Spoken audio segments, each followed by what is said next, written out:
You shouldn't have come here. This is our war, not yours. 300,000 dead and counting. That's not a war, Mr. Ito. It's genocide. These people, they have no food. We can either help, or we can sit back and watch the country destroy itself on CNN. Rangers, Deltas, today we go. Name? Blackburn. Date of birth? 2/27/75. I was trained to fight. You trained to fight, Sergeant? I was trying to make a difference. So guess what? You're going out today. What? That's what you wanted, isn't it? Oh, yeah. Hell yeah. Just remember when everybody else is shooting, shoot in the same direction.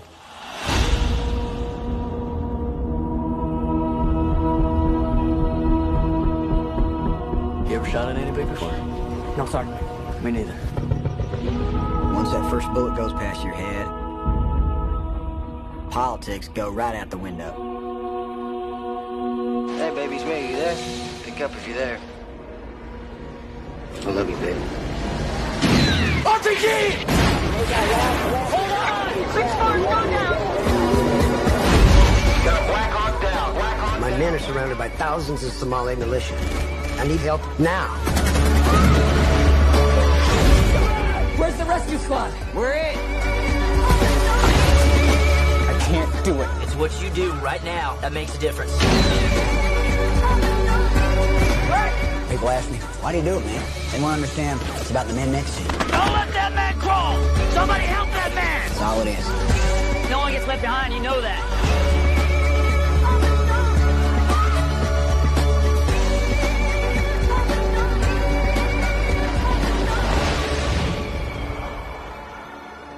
Nobody asks to be a hero. It just sometimes turns out that way.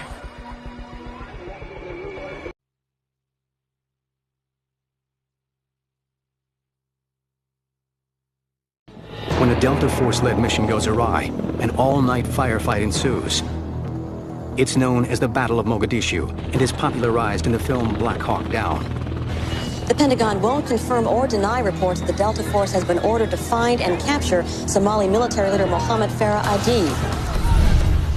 The mission on 3-4 October, we had transitioned from going from Aidid himself to his tier assets. When I say tier assets, his colonels, his infrastructure. So what happened is we've got an intel hit that there was a meeting. The plan is for Delta Force operators, inserted by Little Bird helicopters, to capture some of Aidid's colonels from the meeting place in the center of the teeming city. In that mission, the central raiding party, if you like, were Delta Force operators, and the Rangers were providing the cordon around the building that the Delta operators were looking for targets in. Support troops would fast rope down from hovering Blackhawks to provide security by cordoning off the area from the Somali militia. Meanwhile, a ground convoy is to make its way to the target building to exfiltrate the assault team and prisoners back to base. The entire operation is supposed to take just 30 minutes. But multiple disasters unfold. And Delta operators, speaking out for the first time, say the contingency planning and coordination with conventional forces, so effective in the 1989 Panama hostage rescue, fell short on this mission. There were some communication problems above that hadn't been resolved during our rehearsals. You had your primary assault force, you had the Rangers, who typically are used as a support asset or a blocking force, keeping the bad guys away from the objective area. But when everything went bad and the birds started going down, because they were getting so many, too many chiefs trying to give directions. Under intense fire from the Somali militia, a Black Hawk helicopter call sign Super 61 is shot down by a rocket-propelled grenade. We rehearsed prior to going to Mogadishu, Somalia, and one of the things that happened during our rehearsal was we had an aircraft go down and start on fire, and the pilots were injured severely. And that's when we came up with the plan that we would move on foot to that crash site immediately, not on vehicles because we couldn't move through the tight streets in vehicles, but that was our plan. I was the pilot in command of Super 64, which is one of the Blackhawks, and I was actually leading an element of aircraft, and that means my responsibility is to fly, in this case, 4 aircraft into the target area and put troops on the ground. The mission itself was to capture a warlord and some of his senior people. We'd been doing that for a couple of months when the Black Hawk Down mission occurred on October 3rd. There wasn't a person involved in that mission who didn't put their life on the line that day for someone or to support the mission. And I think that's a real important message.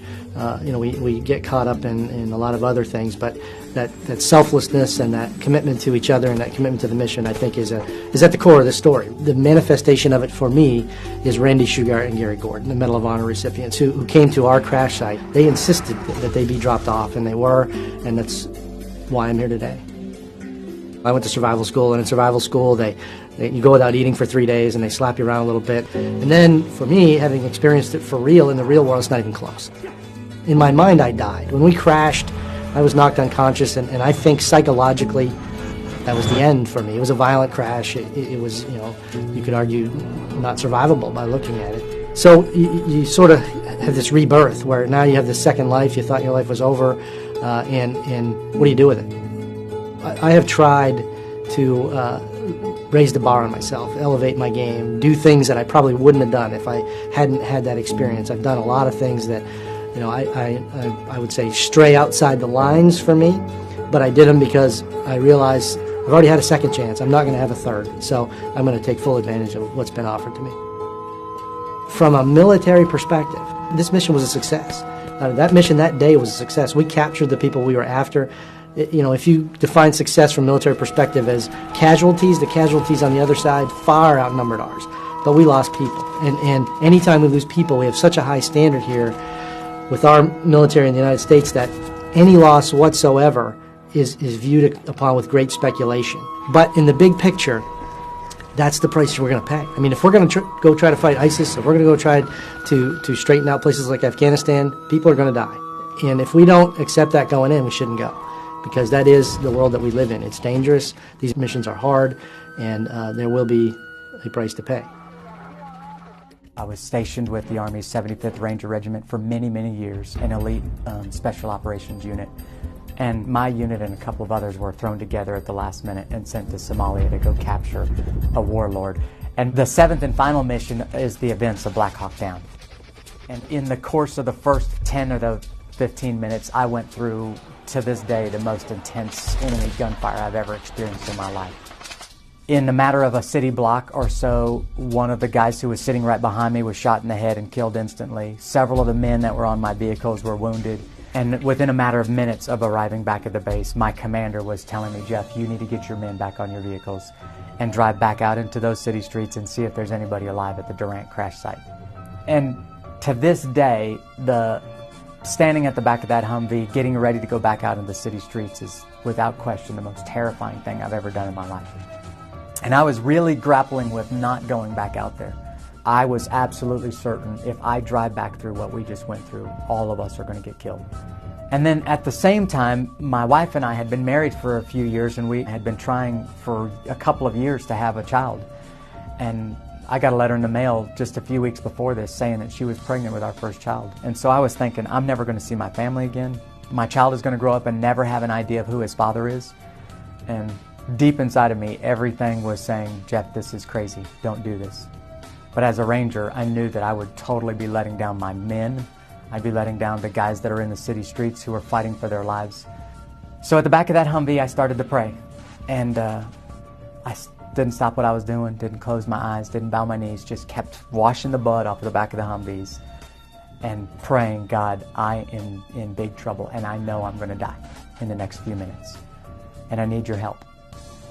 And then at the back of that Humvee, I had been reading my Bible daily, and a few days before this, I'd been reading the story from Matthew about Jesus in the Garden of Gethsemane. And standing at the back of the Humvee, I was starting to think about this whole scene. In fact, the scene was playing out in my mind while I was cleaning up the back of this Humvee. And I started to think, Jesus knew exactly what he was going to go through. And Jesus understood the pain and the suffering and the shame that he was about to endure before it ever happened. And I was thinking about going back out into the city streets, thinking, I know what's going to happen to me. And I'm not going to survive if I do this. And then I started to think about the words of Jesus' prayer. And it started to dawn on me when he said, Father, if there's any way possible, let this cup pass from me. He was essentially saying, God, I really don't want to do what I know I have to do. And at the back of that Humvee, I started to pray the same prayer. Jesus, if there is any way possible, let this cup pass from me. I don't want to go back out in those city streets. And then it was like, almost like I could hear him saying those words in my own ears when he said, "Next, not my will, but your will be done." And I prayed, "God, not my will, but your will be done. Whatever you want to happen to me next, I totally trust it in your hands." And at that point, I think I finally started to realize the eternal significance that a faith in Jesus Christ makes. I knew it all along, but it made all of the difference for me as a warrior in Somalia. Because at that point, I started to realize my life is in God's hands. I don't control what happens to me next. God does.